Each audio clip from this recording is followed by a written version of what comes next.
कभी आपके प्लांट में भी ऐसा हुआ है, मशीन बार बार कोई प्रॉब्लम जनरेट कर रही है, टेक्नीशियन उसे ठीक करता है, सुपरवाइजर पूरे दिन रिपोर्ट लिखता रहता है और मैनेजर बार बार मीटिंग बुलाता है। फिर से 3 दिन बाद वही प्रॉब्लम फिर से हो जाती है और बॉस बोलता है कि कुछ परमानेंट सॉल्यूशन लाओ। तो दोस्तों, सॉल्यूशन टेम्पररी है क्योंकि रूट कॉज मिला नहीं है। तो आज मैं आपको ऐसे टूल के बारे में बताने वाला हूँ जो प्रॉब्लम की जड़ तक पहुँचाने में आपकी मदद करेगा। तो आज की वीडियो का टॉपिक है फिशबोन डायग्राम। तो चलिए वीडियो को स्टार्ट करते हैं और समझते हैं कि आखिर फिशबोन डायग्राम होता क्या है। ये कोई रेसिपी का डायग्राम नहीं है। फिशबोन या इसी का डायग्राम एक विजुअल टूल है जो लगता है एक मछली के स्केलेटन की तरह, इसीलिए इसका नाम फिशबोन डायग्राम है। आखिर ये करता क्या है? तो ये रूट कोज को फाइंड करने में हेल्प करता है, टीम को एक डायरेक्शनल देता है रूट कोज तक पहुंचने के लिए, और प्रॉब्लम को हर एक एंगल से एनालाइज करने में हेल्प करता है। तो चलिए समझते हैं कि आखिर हम इसको यूज़ क्यों करते हैं। सोचिए आप मीटिंग में हो, 5 लोग बैठ के सोच रहे हैं कि आखिर प्रॉब्लम का रूट कोज क्या है। कोई बोलता है कि मशीन ख़राब है, कोई बोल रहा है ऑपरेटर का फॉल्ट है, और एंड में बॉस बोलता है कि सब लोग कुछ बोल रहे हो लेकिन मुझे कुछ समझ नहीं आ रहा है। तो फिशबोन डायग्राम से सब कुछ क्लियर हो जाता है। हर पॉसिबल कोज कैटेगरीज में लिख दो और फिर कामली उसको एनालाइज करो और उसके सॉल्यूशन को फाइंड करने की कोशिश करो। तो चलिए आखिर एक फिशबोन डायग्राम बना के देखते हैं कि आखिर फिशबोन डायग्राम को बनाया कैसे जाता है। तो सबसे पहले लिखिए अपने प्रॉब्लम का स्टेटमेंट, जैसे मशीन में वेरिएशन आ रहा है। एक हॉरिजॉन्टल लाइन ड्रॉ कीजिए, ये होगा आपका मेन स्पाइन। फिर 6 कैटेगरीज को उसमें जोड़िए जो कि एक एक करके स्पाइन्स होंगी। सबसे पहले main, machine, material, method, measurement और मदर नेचर। मदर नेचर को एनवायरनमेंट भी कहते हैं। हर कैटेगरी में टीम से ब्रेनस्टॉर्मिंग करके पॉसिबल कॉज को लिखिए वहाँ पर, और फिर इवोल्यूट करो कि रियल रूट कॉज क्या हो सकता है। तो फिशबोन डायग्राम बनाना सीख ही लिया है, तो चलो एक रियल लाइफ एग्जांपल को देख के समझ लेते हैं कि आखिर एक्चुअली में कैसे बनाया जाता है।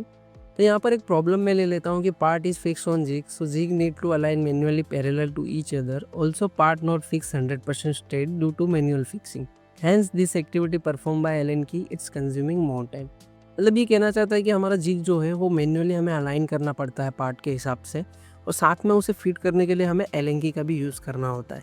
इससे हमारा और भी टाइम कंज्यूम हो रहा है। तो चलिए आखिर देखते हैं क्या इन दोनों चीज़ों को फिक्स कैसे किया जा सकता है। हम एक काम करते हैं, एक स्केलेटन ड्रॉ कर लेते हैं और डिवाइड कर देते हैं उसे 6M कैटेगरी में। यहाँ पर आप देख सकते हैं कि man, machine, material, method, measurement और एनवायरनमेंट, इसके अंदर हमने अलग अलग पॉसिबल कॉजेज़ को लिखा हुआ है। अब ये कॉजेज़ हमें मिलेंगे कैसे? तो हमें क्या करना है, टीम क्रिएट करनी है। उस टीम के अंदर आप चाहे तो सेफ्टी मेंबर्स को ऐड कर सकते हैं, यानी कि हर एक डिपार्टमेंट से क्वालिटी, मेंटेनेंस और प्रोडक्शन से एक-एक मेंबर्स को चूज़ कर सकते हैं। उसके साथ हमें क्या करना है कि हर एक कैटेगरी, यानी कि मेन के रिलेटेड क्या-क्या पॉसिबल कॉजेज़ हो सकते हैं, उन्हें हमें मेन की कैटेगरी में मेंशन कर देना है। ठीक यहाँ पर जैसा हमने किया हुआ है। सेम वैसे ही मशीन की कैटेगरी में आपको क्या करना है कि मशीन से जो भी प्रोबेबल कॉजेज़ जनरेट हो सकते हैं, उन्हें हमें वहाँ पर मेंशन कर देना है। तो ऐसा ही आप देख सकते हैं कि हमने 6M में इसी तरह से किया हुआ है। तो इसके अंदर हम एक छोटा-सा मेथड का ऑप्शन देख सकते हैं कि वहाँ पे हमें क्या मिला है, मैनुअल अलाइनमेंट ऑफ चीक। यानी यहाँ पर एक मैनुअल एक्टिविटी इन्वॉल्व है जिसकी वजह से पार्ट में इस प्रकार की प्रॉब्लम आ रही है। फिशबोन डायग्राम को एनालाइज करने के बाद हमें ये चीज़ तो समझ में आ गई है क्लियरली कि हमारा प्रॉब्लम क्या है।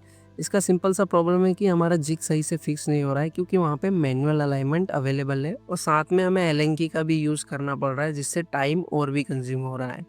तो पहला सॉल्यूशन हमें एक देख सकते हैं कि हमें यहाँ पे कोई पोकायो सिस्टम चाहिए जो कि क्या करे कि मशीन के मैनुअल अलाइनमेंट को 100% स्ट्रेट रखे, और साथ ही हमें कोई ऐसा अल्टरनेट देखना पड़ेगा जो कि एलेंकी को एलिमिनेट करे और काफ़ी ईजी बना दे हमारे सिस्टम को। अब आपने फिशबोन डायग्राम बनाना तो सीख लिया है, अब इसे आप अपनी कंपनी में भी अप्लाई कर सकते हैं और प्रॉब्लम को जल्दी से जल्दी एलिमिनेट कर सकते हैं। अब चलिए इसे अप्लाई करने से पहले ये तो जान लेते हैं कि आखिर इसका बेनिफिट किस टाइप के होते हैं। तो सबसे पहला बेनिफिट आता है कि क्लियर विजुअलाइजेशन, यानी सारे प्रोबेबल कॉज को हम देख सकते हैं कि किस प्रकार के कॉजेज हो सकते हैं, और उनके ऊपर ब्रेनस्टॉर्मिंग करके हम फाइंड कर सकते हैं कि आखिर एक्चुअल रूट कॉज क्या है। एक सिस्टमेटिक प्रॉब्लम टूल है ये, जिससे हमें एक सिस्टमेटिक मेथड मिलती है जिससे हम प्रॉब्लम को एनालाइज कर पाते हैं। आपका मीटिंग का टाइम तो ऑब्वियसली ये सेव करेगा, साथ ही साथ आपके टीम कोलेब्रेशन एक्टिविटी को भी ये बढ़ाएगा। उसके साथ साथ ये क्या करेगा कि आपको करेक्टिव एक्शंस लेने में काफ़ी हेल्प करेगा। तो इन शॉर्ट बात करें तो ये आपको क्लैरिटी, स्पीड, कोलैबोरेशन और एक स्ट्रक्चर अप्रोच जिसमें ब्लेम गेम नहीं होगा, डायरेक्ट सॉल्यूशन पर बात की जाएगी। अब ये टूल तो हर प्रोडक्शन या क्वालिटी इंजीनियर के टूल किट में होना ही चाहिए। अब अगली बार से जब प्रॉब्लम आएगा तो मैनेजर पे गुस्सा करना बंद करो, फिशबोन डायग्राम बनाओ और रूट कोज को आइडेंटिफाई करो और उसके सॉल्यूशन को इवोल्यूट करो। और आप भी ऐसे किसी टूल का यूज़ करते हो तो हमें कमेंट में ज़रूर बताइएगा, और ऐसे और एंगेजिंग इंडस्ट्री वीडियोस को देखने के लिए इंजीनियर इंडिया को सब्सक्राइब करना मत भूलना। मिलते हैं नेक्स्ट वीडियो में, तब तक के लिए स्टे टू स्टे इंजीनियर।